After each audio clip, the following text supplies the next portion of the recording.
달콤한 말씀 행복한 하루 8월 5일 말씀 묵상을 시작하도록 하겠습니다. 오늘 우리가 함께 나눌 말씀은 이사야서 19장 16절에서 25절까지의 말씀입니다. 그날에 애굽이 부녀와 같을 것이라. 그들이 만군의 여호와께서 흔드시는 손이 그들 위에 흔들림으로 말미암아 떨며 두려워할 것이며, 유다의 땅은 애굽의 두려움이 되리니 이는 만군의 여호와께서 애굽에 대하여 정하신 계획으로 말미암음이라. 그 소문을 듣는 자마다 떨리라. 그날에 애굽 땅의 가나안 방언을 말하며 만군의 여호와를 가리켜 맹세하는 5 성읍이 있을 것이며 그 중 하나를 멸망의 성읍이라 칭하리라.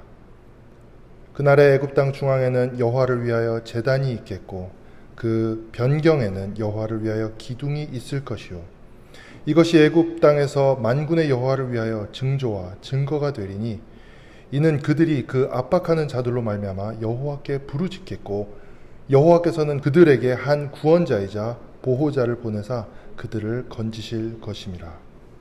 여호와께서 자기를 애굽에 알게 하시리니 그날에 애굽이 여호와를 알고 제물과 예물을 그에게 드리고 경배할 것이요, 여호와께 서원하고 그대로 행하리라. 여호와께서 애굽을 치실지라도 치시고는 고치실 것이므로 그들이 여호와께로 돌아올 것이라. 여호와께서 그들의 간구함을 들으시고 그들을 고쳐 주시리라. 그날에 애굽에서 아수르로 통하는 대로가 있어 아수르 사람은 애굽으로 가겠고 애굽 사람은 아수르로 갈 것이며 애굽 사람이 아수르 사람과 함께 경배하리라. 그날에 이스라엘이 애굽 및 아수르와 더불어 셋이 세계 중에 복이 되리니 이는 만군의 여호와께서 복 주시며 이르시되 내 백성 애굽이여 내 손으로 지은 아수르여 나의 기업 이스라엘이여 복이 있을지어다 하실 것임이라. 아멘. 네, 오늘 말씀은 애굽의 심판과 회복에 대한 말씀입니다. 오늘 말씀에서 특이한 점이 있습니다. 계속해서 반복되어지는 어구가 있는데요. 그것은 바로 그날에라는 것입니다. 이 그날에라는 표현이 총 5번이나 반복되어 나옵니다. 그래서 우리가 이 5번의 그날에를 살펴보면 하나님께서 애굽을 어떻게 심판하실 것이며 또 그걸 어떻게 회복하실 것인지에 대해서 우리가 이해할 수 있을 것입니다. 그날에 첫 번째 그날에서는 하나님이 애굽을 향해서 심판하실 것이며 애굽은 그로 인하여 떨 것이다 라고 이야기하며 심지어 애굽을 여자에 비유합니다. 부녀 이렇게 비유하면서 아마 이 부녀라는 말은 그 여성이 아이를 임신하고 그 출산하기 전에 그 고통에 대한 두려움을 표현한 것 같습니다. 그래서 이 애굽이 하나님의 흔들리는 손, 그 심판의 손을 보았을 때, 그것이 임박했을 때 그들이 얼마나 두려워할 것인지에 대해서 이야기하고 있습니다. 또 두 번째 그날에를 보시면요, 18절에 그날에 애굽 땅에서 가나안 방언을 말하며 만군의 여호와를 가리켜 맹세하는 5 성읍이 있을 것이다 라고 예언하고 있습니다. 이제부터 이집트가 애굽이 조금 다른 모습이 보여집니다. 그것은 바로 그들이 가나안 방언을 말한다 라고 이야기하는데, 이것은 바로 그들이 히브리어를 이야기한다는 것입니다. 그래서 여호와를 가리켜 맹세하는 5 성읍이 있을 것이다. 아마 이스라엘 사람들이 거주했었던 5개의 성읍이 있었던 것 같습니다. 그런데 그곳에서 이제 여호와의 말씀을 듣고 개종하여 하나님을 함께 섬기는 그런 이집트 사람들이 생겨날 것이라는 예언을 하고 있는 것이죠. 19절에 보시면 세 번째 그날에가 나타나는데요, 애굽 중앙에는 여호와를 위한 제단이 있겠다라고 이야기하며 또 변두리에는 여호와를 위한 기둥이 있을 것이다 라고 이야기합니다. 이것은 분명히 산당에 있었던, 정말 이방신들을 섬겼었던 그런 모든 산당들이 무너지고 여호와를 위한 제단이 세워질 것을 예고하고 있는 것입니다. 그런데 그 일이 어떻게 일어납니까? 함께 20절 말씀을 보시면요. 이것이 애굽 땅에서 만군의 여호와를 위하여 징조와 증거가 되리니 이는 그들이 그 압박하는 자들로 말미암아 여호와께 부르짖겠고 여호와께서는 그들에게 한 구원자이자 보호자를 보내사 그들을 건지실 것임이라.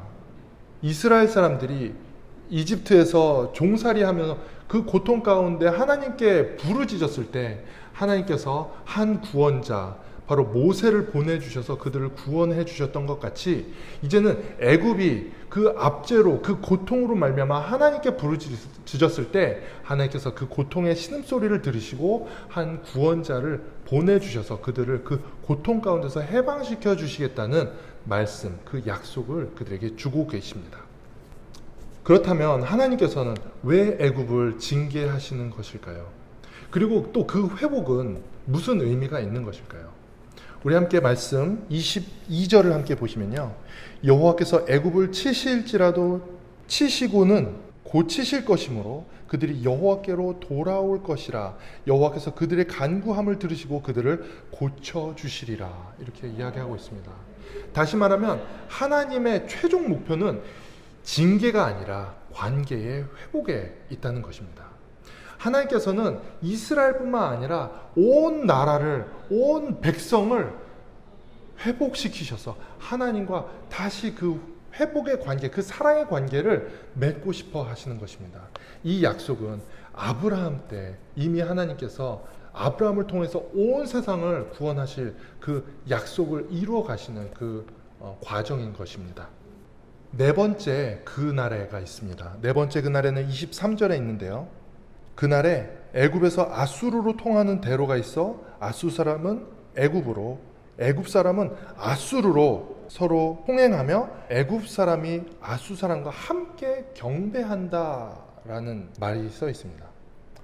이 말씀은 놀랍습니다. 이제는 이 하나님의 약속은 단순히 애굽에만 머무르는 것이 아니라 이제는 애굽과 또 당시에 강대국이었던 아수르, 그 사이에 큰 대로가 있어서 그 대로는 이제 물자를 나르고 병력이 이동하며 전쟁을 위한 길이 아닌 평화 그리고 예배가 되어지는 그런 길로 변화된 것입니다. 이제 이집트의 회복뿐만 아니라 하나님께서는 아수르와 이집트가 함께 회복되어지는 것을 이야기하고 있습니다. 다섯 번째 그날에가 있습니다. 24절에 보시면요. 그날에 이스라엘이 애굽 및 아수르와 더불어 셋이 세계 중에 복이 되리니 이는 만군의 여호와께서 복 주시며 이르시되 내 백성 애굽이여 내 손으로 지은 아수르여 나의 기업 이스라엘이여 복이 있을지어다 하실 것임이라. 애굽과 아수르는 그래도 강대국들이지만 이스라엘은 정말 보잘것없는 작은 나라이고 지금 멸망을 앞두고 있는 그런 나라입니다. 이 세 나라의 언급은 서열이 아니고 대등한 것을 말하고 있습니다. 이제는 이것들이 패권 국가가 아닌 여호와를 중심으로 하나가 되어지는 것을 하나님께서 약속하고 계십니다. 다시 말하면 하나님 안에서, 예수 그리스도 안에서 하나 되어지는 그런 하나님 나라, 평화의 나라가 이루어질 것을 하나님께서 예언하고 계시는 것입니다. 이 말씀을 오늘 우리가 마음속에 받을 때 우리가 어떻게 받아야 할까요? 하나님께서 우리를 징계하시는 이유는 무엇입니까? 그것은 징계가 목적이 아니라 회복이 목적이라는 것입니다. 여러분 고통 가운데 있습니까? 어려움 가운데 계십니까? 또한 그것이 하나님으로부터 오는 징계로 느껴지시는 분이 계십니까? 그렇다면 그 징계 너머에 있는 하나님께서 꿈꾸고 계시는 그 회복의 날들을 기대하시기 바랍니다. 또한 여러분의 주변에 있는 사람들이 어려움을 겪고 있는 사람들이 있습니까? 특히 그 어려움을 겪고 있는 사람들이 여러분에게 고통을 주었던 이집트와 아수르와 같은 그런 강대국과 같은 그런 사람들이 있다면 여러분 그런 사람들의 고통을 보면서 고소해할 것이 아니라 우리가 그들을 위하여 기도했으면 좋겠습니다. 그런 사람들이 예수 그리스도 안에서 하나 되어 서로 사랑하는 그런 하나님께서 기뻐하시는 그런 관계로 나아가기 원합니다. 만약에 우리가 강한 자들이 낮아지는 것을 원하고 우리가 위로 올라가는 것을 원한다면 우리는 하나님 나라를 꿈꾸는 것이 아니라 이스라엘이 오해했던 것처럼 우리가 높아지는 것을 꿈꾸는 것이기 때문입니다. 오늘 이 말씀을 받을 때 우리가 정말 높아지는 것이 아니라 우리가 주님 안에서 서로 사랑하며 하나 되어지는 공동체를 기대하며 나아갔으면 좋겠습니다.